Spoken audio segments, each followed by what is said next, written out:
The much-anticipated Ukrainian counteroffensive has started slowly, but Russia's claim that its adversary has groped for the attack is grossly mistaken given its own recent bouts of insurgency.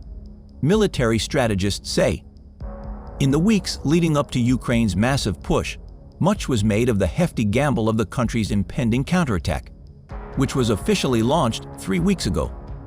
Ukrainian counterattack troops tried to capitalize on their momentum around the destroyed eastern town of Bakhmut to trap Russian troops there. Hanna Maliar, Ukraine's deputy defense minister and main source of updates on the ongoing counterattacks in Ukraine, wrote on her Telegram channel that heavy fighting continued around Bakhmut, which for nearly a year had been the centerpiece of first Russian and then Ukrainian offensives.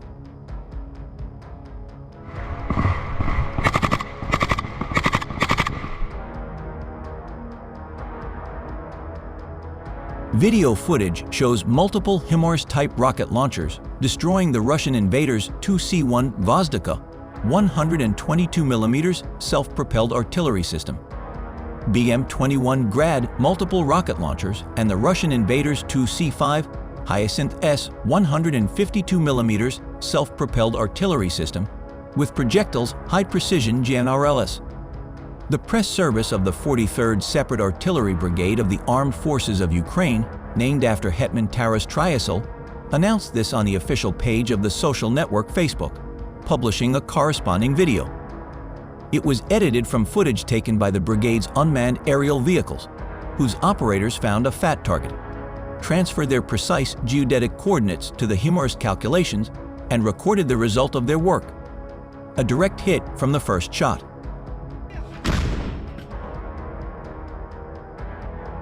Ukrainian troops had advanced more than 1 kilometer in the last day against Russian troops near the eastern town of Bakhmut, a military spokesman said on Friday.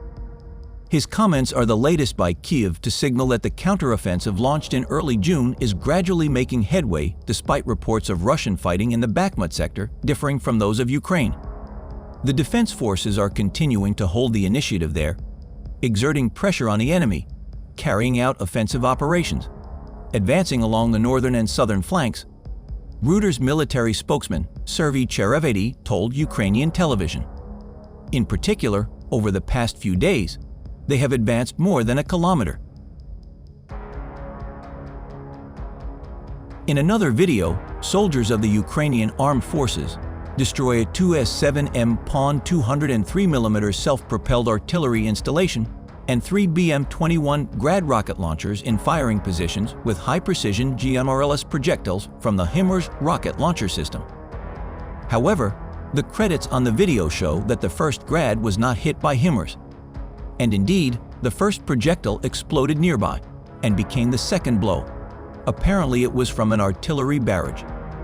3 other targets in the credits are destroyed by HIMARS.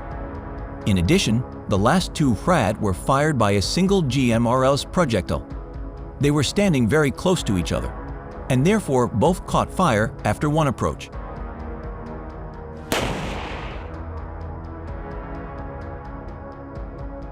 A spokesman for the General Staff of the Ukrainian Armed Forces said Ukrainian forces had partially succeeded near the village of Klishchiivka, just southwest of Bakhmut.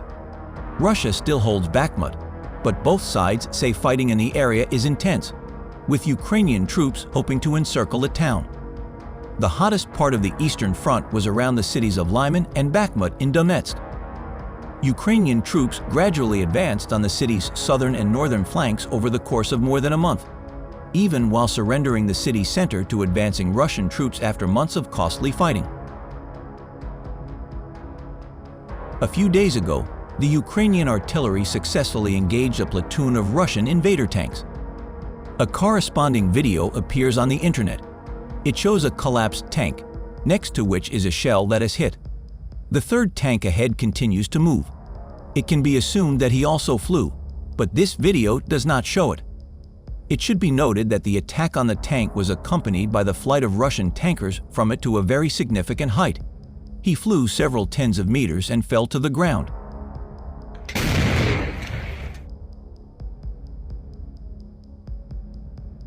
The head of the Russian mercenary rebel Wagner Group Yevgeny Prigozhin has been acquitted of prosecution for the June 24 armed rebellion.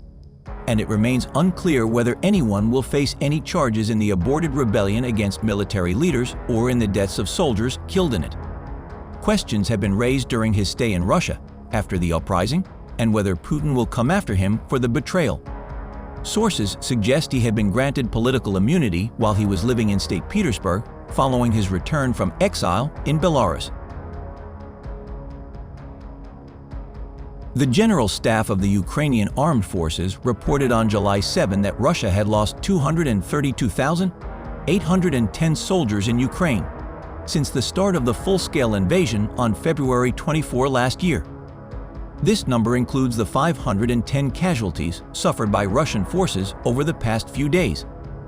The Ukrainian military launched an assault overnight on the Russian-occupied city of Makiivka, demonstrating that it can still hit targets deep behind Russian lines as its troops fight a grueling counteroffensive to retake ground.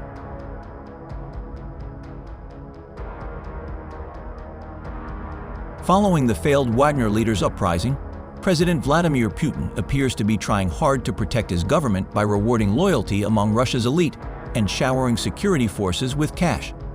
A campaign is also underway to portray the founder of the military contractor Wagner Group as driven by greed, with only hints of an investigation into whether he mishandled any of the billions of dollars in state funds.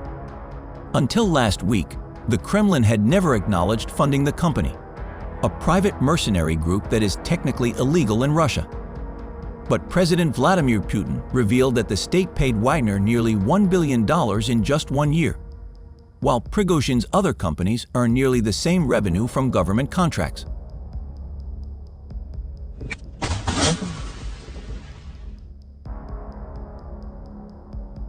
On the other hand, in the Kherson direction, the Russian occupiers concentrated their main efforts on preventing the advance of the defense forces.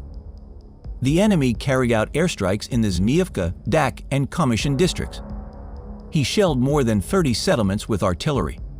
The General Staff of the Armed Forces of Ukraine told about this in a morning summary published on the official page of the social network Facebook.